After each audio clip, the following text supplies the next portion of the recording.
proposal which my colleagues and I will be speaking for is as follows. Be resolved that the United States Congress decrease funding to NASA by 50%. We feel as though NASA is not using the funding it demands efficiently enough. NASA has a long history of siphoning large quantities of money from Congress in the name of exploration and science, but its failures have become repetitive. Beyond the economic cost, NASA is stuck in the past, a past that is about racing other nations to be the best, while needed programs on the ground are not getting the support they need to advance. We as a nation should start focusing on our many issues on the ground before pursuing more ego-centered space races. As my colleague mentioned, at this point there are private companies who can and have sent capsules into space. It's time NASA sets their sights on more earthly focused programs that are beneficial to the nation as a whole, rather than the pride of a few. The 60s were a time of excitement and pride and change.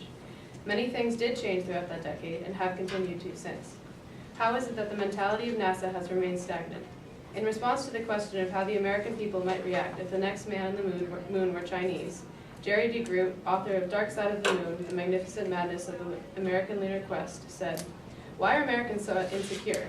If the Chinese want that worthless rock, so be it. The truth is, getting to the moon does not affect the population as a whole all that positively, yet takes money from so many. How is that fair? These manned missions to the moon, or now to Mars, are extremely expensive and are supported by the wrong people who don't have everyone's interest taken into account." Jerry DeGroot says that the most articulate opposition to the Apollo missions came from Nobel scientists who objected to the way their budgets were bled in order to fund an ego trip to the moon. This says precisely what is still wrong with NASA today. How is a manned mission to the moon beneficial to anyone on Earth? How can beating the Chinese to Mars do anything for the greater good other than to be able to claim we were there first? If our goal in getting to Mars was to research, that would be one thing, but who says getting to Mars would produce any scientific research, even if it was the aim of getting there? NASA has had a lot of failures in the past. Just recently, the $278 million project named the Orbiting Carbon Observatory blasted off from Vandenberg Air Force Base and promptly crashed into the Pacific. The satellite was supposed to advance the study of global warming, but it has failed, and there is possibility that it did because it was not built with great care. As DeGroot says, NASA isn't interested in global warming. It simply realizes that wearing green is a way to get government money. That one project was $278 million. Just this past month, $278 million was cut from education in Illinois. According to the Stand for Children in Illinois project, that is the equivalent of laying off 4,300 Illinois teachers. In contrast to each other, which is more important, 4,300 classrooms full of children or a risky research project. The biggest problem with NASA is not necessarily the cost, but the lack of care and focus. A report compiled by authors from the National Academy of Sciences, the National Academy of Engineering, and the Institute of Medicine says that, other than the long-range goal of sending humans to Mars, there is no strong, compelling national vision for the human spaceflight program, which is arguably the centerpiece of NASA's spectrum of mission areas. This is a big issue when it costs so much. An article in Forbes by Tim Worstall says that the International Space Station, NASA's last great project, cost $100 billion and produced almost nothing of scientific value. How is this fair to the communities paying for this? The project to Mars, which Bush proposed in 2004, and which Obama has continued to support, is priced at $400 million, all just in the interest of beating China to Mars. DeGroot even says that a year before the election, Obama announced that a hike in education funding would be paid for by cutting the Mars mission. Yet, here we are years later with Obama in full support of the Mars mission while still cutting education. What will that cost our children? It's time America gets their priorities straight. As Eisenhower once said, every rocket fired signifies, in the final sense, a theft from those who hunger and are not fed, those who are cold and are not clothed. The truth is, we have too many pressing issues here on the ground to be putting so much of our money into space missions. For this reason, NASA needs to be cut, if only to be forced to focus on what's really needed. Be it resolved that the United States Congress decrease funding to NASA by 50% for the better of Americans as a whole. Space, the final frontier. These are the adventures of not only the Starship Enterprise, but of the entire human populace. The infinite space outside of both view and imagination. The answers to life, love, and unthinkable truths lie. These are the things that kids dream about, where the sun grows our food, and the particles in the air somehow affect our radio systems. Space affects our everyday lives, every single day. But for some odd reason, the exploration of our galaxy has been deemed stupid. The National Aeronautics and Space Administration, our country's space organization, is known for many memorable moments in our history. From the moon landing to the Mars rover, NASA has given us great and powerful things that have influenced our whole world. Thanks to NASA, we have so many common household objects, science fiction novels, and many more things that would surprise an average person. In fact, the organization is not focused on only on space or exploration. NASA has the word aeronautics in it for a reason. Also, NASA's future could be much more beneficial than its past has been, seeing as our technologies in the past decade have increased dramatically.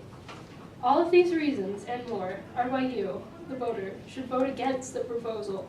Be it resolved that the U.S. Congress decrease funding to NASA by 50%. I bet every single one of you has heard of moon landing. This is something we've heard over and over again, making us come to think, what has NASA done for us lately? Well, NASA's done a lot, actually. Many inventions come from the engineers at NASA. The computer mouse, for example, was created by a scientist who needed effect and information on the screen. The website Science Grows Jobs reports that NASA has also helped the creation of hearing aids, machines that detect diseases in eyes, and the communications that help operate your phone. I decided to cross-reference this information to make sure it was on level. Turns out, NASA was being modest. Discovery reports that the humble old space program has also invented the many things mentioned in Katie's speech. A part of the government that has given us so many inventions should be supported financially. It's a treasure trove of ideas and minds that have the ability to create these things. Without NASA, how would you have typed this essay? Touchscreens wouldn't work either. NASA has paved the way for most of our modern-day technology. If its reputation isn't enough to convince you to sponsor this great organization, just think about what they could give us in 10 or 15 years. Laser communications, anyone? Your cell phone would run much faster than on 3G. NASA's website also mentions it's working on a real-life Iron Man exoskeleton and photon-powered GPS, which would change how we do things entirely. By inventing this, the entire country would benefit. NASA deserves every single dollar it receives, because every dollar is used. There's so many other parts of the government that could be cut before the space program. So why don't we question them before we question something useful? You may be thinking, NASA makes things? I thought they just traveled through space. That's a misconception. Many people think that we should cut the space program because traveling to Mars or to other planets doesn't seem useful anymore. But NASA's activity covers much more than outer space. As stated before, NASA has created many things that we benefit in our lives. Without NASA, as stated on their website, air traffic congestion would be a huge problem. We would have much more pollution as well, since NASA monitors and helps control how much CO2 is in the air. It'd be idiotic to get rid of NASA just because of space missions, when, in reality, that's such a small part of what NASA is. In fact, the organization has helped our medical field more than anything else. NASA's help to the world also extends to the International Space Station. NASA often resolves the arguments in the air between the other countries in the station. So, really, to cut this branch would be selfish and a stupid mistake for our country's future. Now, back on the subject of space. Though many people may joke about aliens and space invasions, we need to consider what is actually in space. The mysteries of the world lie right outside of our fingertips. By exploring space, we have grown as a country and grown as a people. Back when the space race was still happening, the country was worried. We just finished a world war, and then the country had to worry about an attack from the USSR.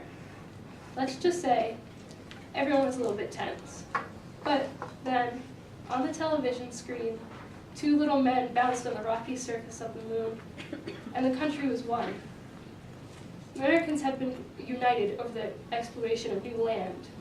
Space has brought together a society many a time. Humans have looked to the sky for centuries. It's in our blood to wonder, what's going on up there? Now that the human race has the ability to explore the area mythologies are based off of, wouldn't it be against human nature to stop the exploration? Curiosity is a human characteristic that helps teach us about ourselves and the world around us. So why should it be repressed? By cutting the funds to NASA, we'll be limiting ourselves mentally. The expansion of knowledge would also be at a halt without this great collection of minds. NASA and its quest for truth is something humanity needs to be well adjusted. To put it simply, we thrive on exploring and understanding new things, sort of like a newborn child. Our lives are built around learning and changing through knowledge. Science done by NASA will support our curiosities for other planets, ourselves, and the future. As humans, we need a government branch like this for the basic understanding of life. Cutting NASA by this much would be tragic to the state of the human morale. In the world of useful parts of the government, NASA's the triple threat. They're promising, their work expands one type of existence, and they explore the human desire towards curiosity. All of their hard work has changed every aspect of our lives, yet Americans seem to take NASA for granted. Cutting this program by 50% would be a horrible waste of our time. In the words of Robert Heinlein, one of the most recognized writers of our time, the earth is too small and fragile a basket for the human race to keep all of its eggs in. This quote can be taken two ways. Either humanity needs to expand to other planets, or we need to expand our minds past what's on Earth. NASA's ability to do this and many other things is why the proposal, be it resolved that the U.S. Congress decrease funding to NASA by 50% should be voted against. Not to increase the productivity of the future, not to continue their help to the world, not to satisfy the curiosity of others, but to help yourself.